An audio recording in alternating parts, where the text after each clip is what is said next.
गुरु प्यारी साध संगत जी, आप सभी को प्यार भरी राधा स्वामी जी। प्यारी साध संगत जी, चलिए हम अपने माँ ग्रंथ को कंटिन्यू करते हैं और आज का अपना टॉपिक है हुजूर साहिब को शब्दवाणी का हुक्म। प्यारी साध संगत जी, हुजूर साहिब का बचपन का स्वभाव उनके आज के आत्मविश्वास पूर्ण चरित्र से बिल्कुल विपरीत था। वे सार्वजनिक समूहों और सभाओं में एकदम शांत, अंतर्मुखी और सार्वजनिक भाषण से विमुख रहते थे। जब वे स्कूल में थे तब वे सार्वजनिक रूप से बोलने में हिचकिचाते थे और हर ऐसे मौके से बचते रहते थे जब उन्हें लगता कि उन्हें सब बच्चों के सामने बोलना होगा।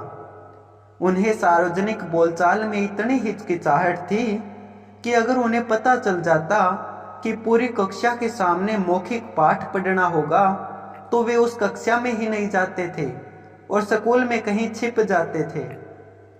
प्यारी साध संगत जी, अगर कोई शिक्षक उन्हें खड़ा करके पढ़ाई से संबंधित सवाल पूछता तो वे इसका जवाब देने की बजाय झूठ बोल देते थे कि उन्हें कुछ नहीं आता। सभी शिक्षकों को यह भी पता था कि वे कक्षा में सबसे बुद्धिमान थे और हर साल कक्षा में प्रथम स्थान पर रहते थे, इसलिए वे बार बार हुजूर साहब से प्रश्न पूछते थे। लेकिन हुजूर साहिब उनके सवालों का जवाब कभी नहीं देते थे। उन्होंने अपनी कक्षा में कभी कोई पाठ या कविता पढ़कर नहीं सुनाई और न ही किसी प्रश्न का कभी जवाब दिया। अपने स्कूल और कॉलेज के शिक्षकों के सामने बोलने से वे बचने में कामयाब रहे और अपने प्राध्यापकों से किसी न किसी बहाने से अपना पीछा छुड़ा लिया। पर जब वे संपूर्ण गुरुओं के महागुरु, पूरे विश्व के ज्ञाता और जगत उद्धारक अपने सतगुरु की शरण में आए तो उनकी तेज परख और दिव्य दृष्टि से नहीं बच पाए। बड़े महाराज जी ने सबसे पहले हुजूर साहब को उनके इस इकलौते डर और झिझक से ही सामना कराया।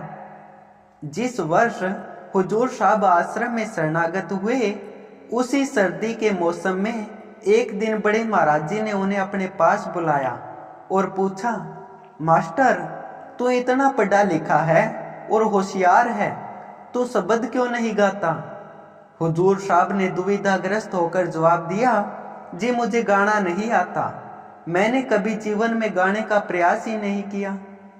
बड़े महाराज जी ने फिर उनको हुक्म दिया, कोई नहीं, गाना आ जाएगा, तू अब से रोज 5 शब्द गाया कर।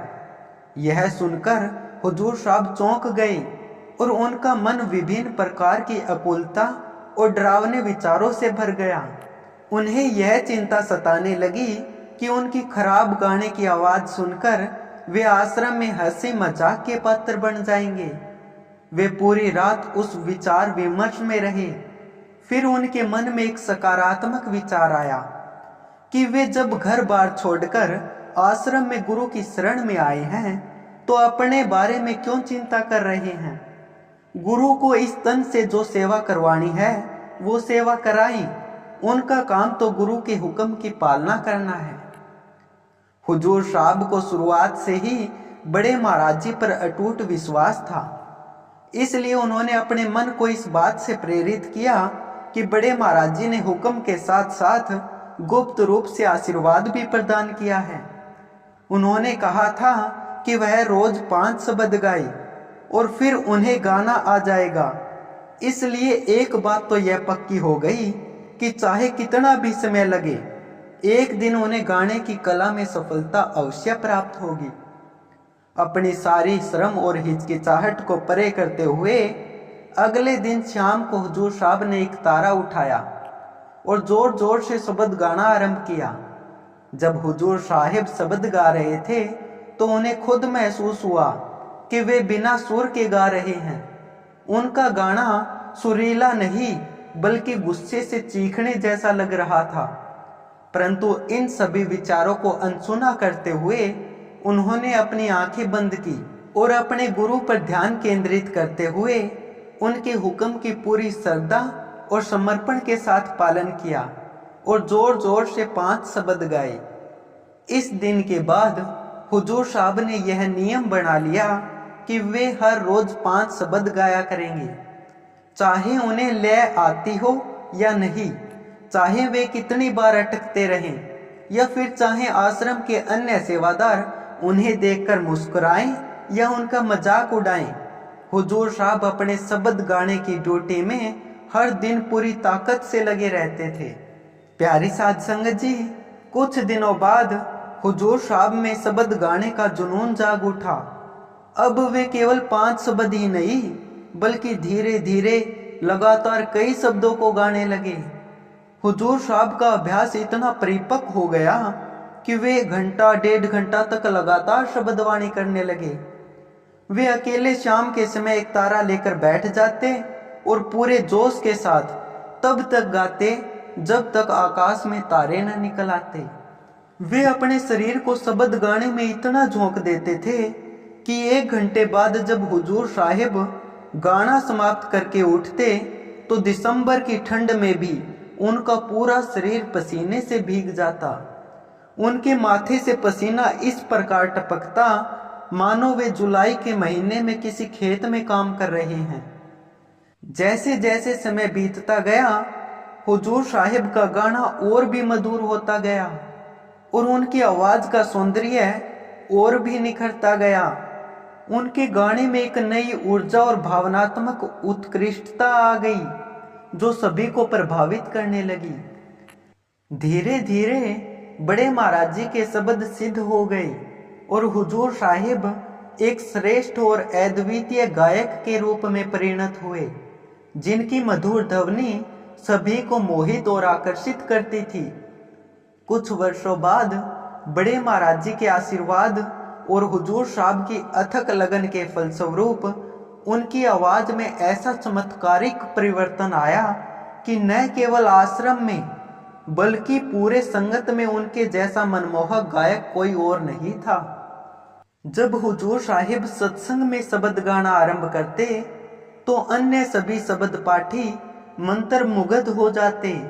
वे इतने प्रभावित हो जाते कि अपने गाने की बारी को भूलकर केवल हुजूर साहब को ही सुनते रहते।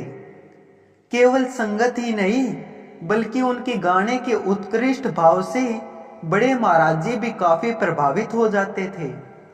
हुजूर साहब की कठिन मेहनत के परिणाम स्वरूप बड़े महाराज जी इतने प्रभावित हुए कि कुछ ही दिनों बाद वे सत्संग में केवल हुजूर साहब द्वारा गाए गए शब्दों पर ही सत्संग फरमाने लगे। कुछ वर्षों बाद जब हुजूर साहब शब्द गाने की कला में पूर्णतः प्रवीण हो गए तो बड़े महाराज जी ने उन्हें सत्संग आयोजनों में मुख्य शब्द पाठी बना दिया। हुजूर साहब के सत्संग में प्रवेश से पहले अन्य शब्द पाठी चाहे कितने भी शब्द गा ले, पर जब तक हुजूर साहिब शब्द नहीं गाते थे तब तक बड़े महाराज जी अपने सत्संग का आरंभ नहीं करते थे। बड़े महाराज जी अपना पूर्ण सत्संग हुजूर साहब द्वारा गाए गए शब्द पर ही आधारित करते थे। गायन में उनकी निपुणता इतनी विकसित हो गई थी कि एक समय आया जब हुजूर साहब को संगत में सबसे अधिक शब्द याद थे और वे ही सबसे ज्यादा विविध प्रकार के शब्द गाते थे। जब उन्होंने देखा कि बड़े महाराज जी उनके गाए हुए शब्दों पर ही सत्संग करते हैं तो वे इस सेवा को और भी ध्यानपूर्वक और संवेदनशीलता से निभाने लगे। उन्होंने महान संतों द्वारा रचित भावपूर्ण और आध्यात्मिक रूप से समृद्ध शब्दों का चयन करना शुरू किया। अब उनकी लगन यह थी कि हर सत्संग में वे कबीर साहब, पलटू साहब, दादू साहब, स्वामी जी महाराज, नित्यानंद जी आदि महापुरुषों की ऐसी वाणी गाएं जो संगत के लिए नई हो और बड़े महाराज जी के सत्संग को और अधिक सार्थक बना सके। इसके लिए हुजूर साहब 1 सप्ताह पहले ही आगामी सत्संग की तैयारी में जुट जाते थे। विभिन्न ग्रंथों से ऐसी वाणी चुनते थे जिसे सुनकर बड़े महाराज जी अपने अनंत आध्यात्मिक ज्ञान से नए सत्संग रूपी रत्नों की बौछार करते। धीरे धीरे हुजूर साहब ने शब्दवाणी में इतनी निपुणता हासिल कर ली कि जब कोई भी बड़े महाराज जी से उनको सत्संग के लिए अपने घर आमंत्रित करता तो वे उस प्रेमी को कह देते, भाई मैं मास्टर को भेजूंगा, वे बहुत बढ़िया शब्दवाणी और सत्संग कर देगा। अब हुजूर साहब को अपनी अन्य सेवाओं के अलावा एक और गुरु की दी हुई जिम्मेदारी को निभाना पड़ता। वे हफ्ते में किसी न किसी एक जगह सत्संगी के घर जाकर शब्दवाणी करने लगे। हुजूर साहब जब स्कूल से लौटते तो तुरंत बड़े महाराजियों ने यह कहकर भेज देते कि फलाना आया था, उसके यहाँ चले जाओ और अच्छा सत्संग करके आना, और शब्दवाणी के बाद थोड़ी सी वाणी की व्याख्या भी करना। आज भी इतने सालों के बाद जब हुजूर महाराज जी स्वयं गद्दी पर विराजमान हैं, तब भी वे 45 साल पहले अपने गुरु के द्वारा दिए गए हुक्म का पालन कर रहे हैं। वे 76 साल की आयु में भी रोज दिनोद आश्रम में शाम के समय खुद सेवादारों के सामने किसी न किसी शब्द को बेहद मनमोहक आवाज में गाकर उन्हें प्रमोहित करते हैं और साथ ही उसकी व्याख्या भी सुनाते हैं। हुजूर महाराज जी स्वामी जी महाराज के निम्नलिखित वाणी के जीवंत प्रमाण हैं। जैसी लगन शुरू में लगी वैसी निभा दे ओढ़, अपनी तो क्या गिने वो त्यारे पुरुष करोड़। प्यारी साध संगत जी, कल फिर यहीं से हम अपने महाग्रंथ को कंटिन्यू करेंगे। तब तक आप सभी को प्यार भरी राधा स्वामी जी।